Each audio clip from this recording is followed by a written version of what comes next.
others unless we first serve ourselves.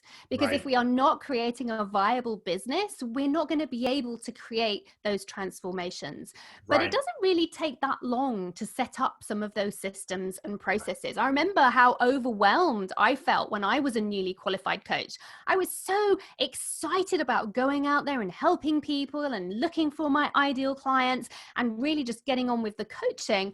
And then when I realized that I just didn't know what those systems were that I had to have to kind of make it a viable business, I felt really let down, if I'm honest. And that's why I started to put these systems in place. And now I help other coaches and also business owners who are not coaches to Right. have these fundamental business systems, because a coaching practice is a business, it's a service-based business like any other. And we need to Right. be mindful of that when we go into coaching.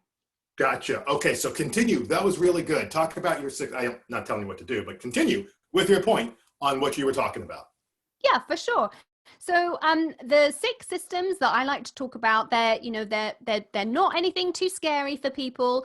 I just think it's important to have them laid out. So let's go through them one by one. So the first Okay. one is product systems. So when we think about coaching, we often just think we're going to jump on the phone and we're going to have a great engaging conversation with people.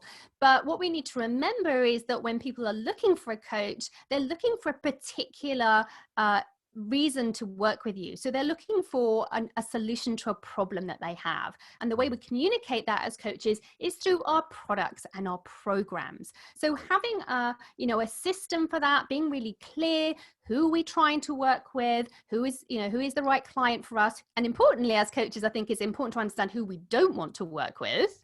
And Right. sometimes that only comes with experience, to be fair. Right. But then being really clear, what are the programs we're offering? What are our passive income products potentially that give us the separate income streams that we need to make it a viable business? Often, particularly now, we're recording this as we're in the pandemic.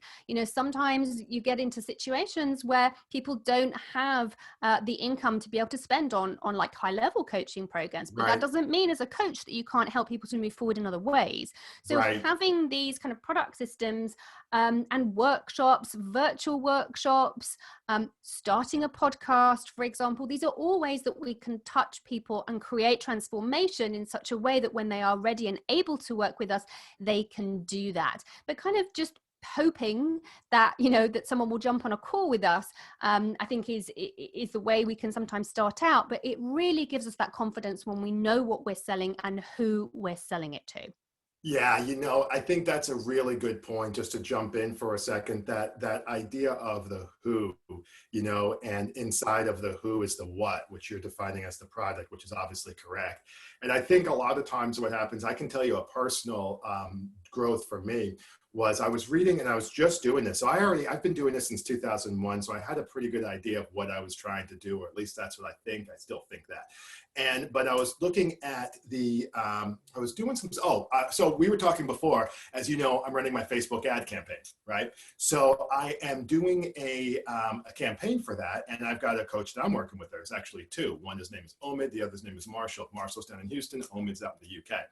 And one of the things that we looked at was this idea of who is it that we're trying to target. So for me, I'm at the stage where I'm trying to scale my business. So, I've been doing some things. I've got clients. I've been doing, I think okay and doing well. And then now it's time. All right, well, what can we do to scale it? So my point for all of that is that you really have to get serious when you're doing that about what I call your buying market, the who that you were talking about. And the real breakthrough, I made a really, I think, breakthrough on my own thing. This was actually inspired by Russell Brunson, because I was reading one of his books. Can't remember if it was Expert Secrets or Traffic Secrets. I don't remember which one. And one of the things that he said that I will recommend for everybody, and maybe you would agree with it as well, is when you're trying to figure out who the who is, actually create, I call it a buying market profile. Actually create the person, not an avatar. People think, oh, well, this is an avatar. This is my ideal client. If you want to do that, that's great. It's just not what I'm talking about. Who is a buying market profile? And that's simply the type of person who would generally, notice that word, generally want to work with you.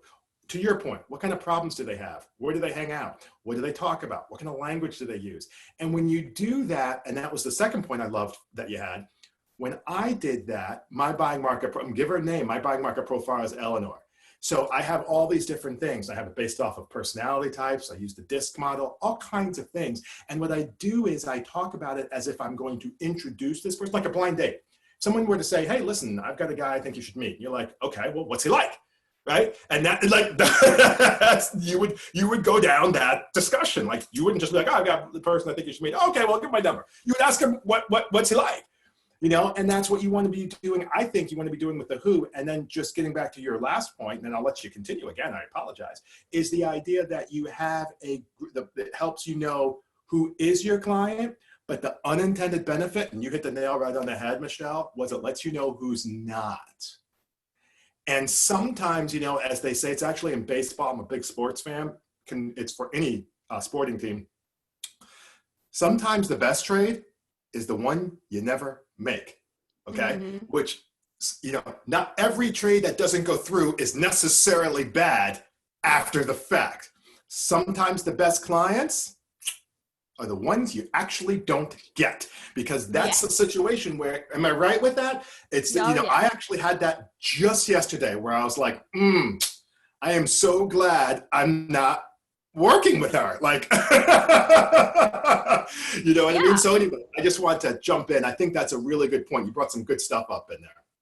But I think it's a really interesting point you make about that. And I think if there's any new coaches listening, I would say be kind to yourself around that, because I know when I first started coaching, I worked with some clients that I really, we didn't gel as well as I'd hoped, and they got transformation for sure, but it wasn't the coaching experience that I hoped it would be. I didn't feel that I achieved as much as I wanted to as a coach, and that was on me as much as anything. But I think that comes with experience and time, and you don't know what you don't know when you're first starting out. So I think very much, as coaches, we have to have that curiosity mindset, and there's that saying, coach thyself. But I think it's very true that kind of curiosity mindset, where we can try working with different people, and we will figure out who we like working with and who we don't like working with.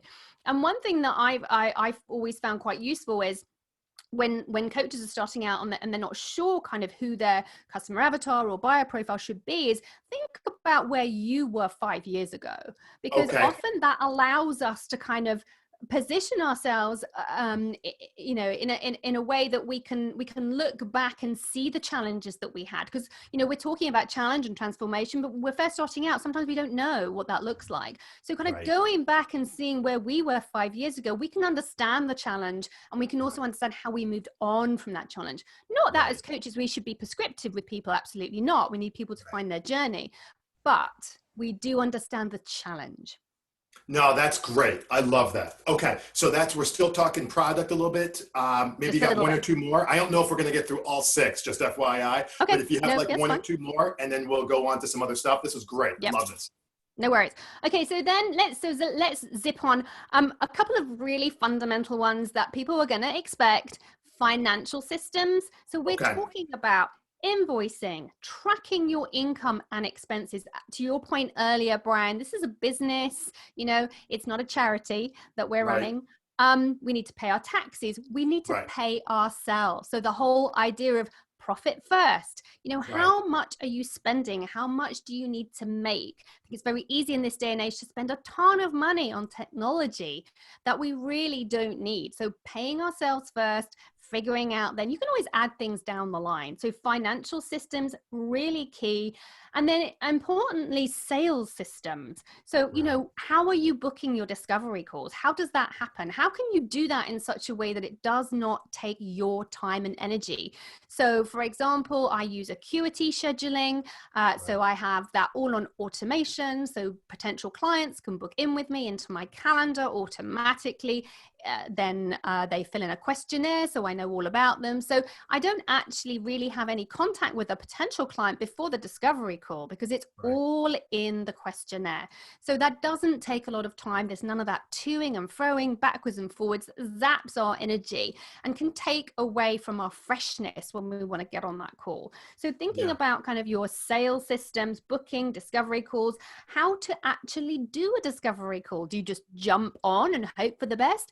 Do you have a script? It doesn't even have to be, step by step, but do you have a process for your Right. discovery calls? Do you Right. take your clients through a transformation that allows them to understand not only what it's like to work with you, but for you to understand what it will be like to work with your client? Just to your Right. point earlier, Brian, because I've had that Right. experience myself.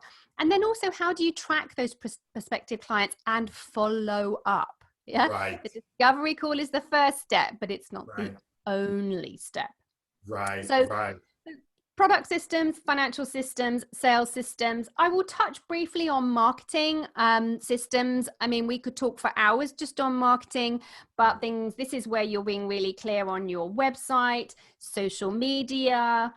If you have a podcast, which I do recommend coaches have, because I think as coaches, we love to talk, and it's a Right. great way to create success ahead of time for people. Right. Blogging, email marketing, speaking, all these marketing systems, this kind of external ecosystem, are the Mhm. ways that we can create the know, like, and trust that Right. coaching clients need before they will work with us. But it can take literally, and Brian, I know you'll agree with me here, you could spend your whole day just doing that and not coach a single soul. Yeah, I was listening to Dr. Ivan Meisner is a co-author. We wrote 2 books together, Networking Like a Pro. That was the one that became a bestseller for me. And he is, I don't think it's out of school. He has to be a millionaire. Like if he's not, then we need to talk to his tax guy. So let's assume Dr. Meisner, he's the founder of BNI, the Business Network International. Let's assume Dr. Meisner is a millionaire, which he probably is. And one of the things that he said to me early on, so when we wrote the first book, let's say it's 2011, that may or may not be exactly right, but whatever, okay?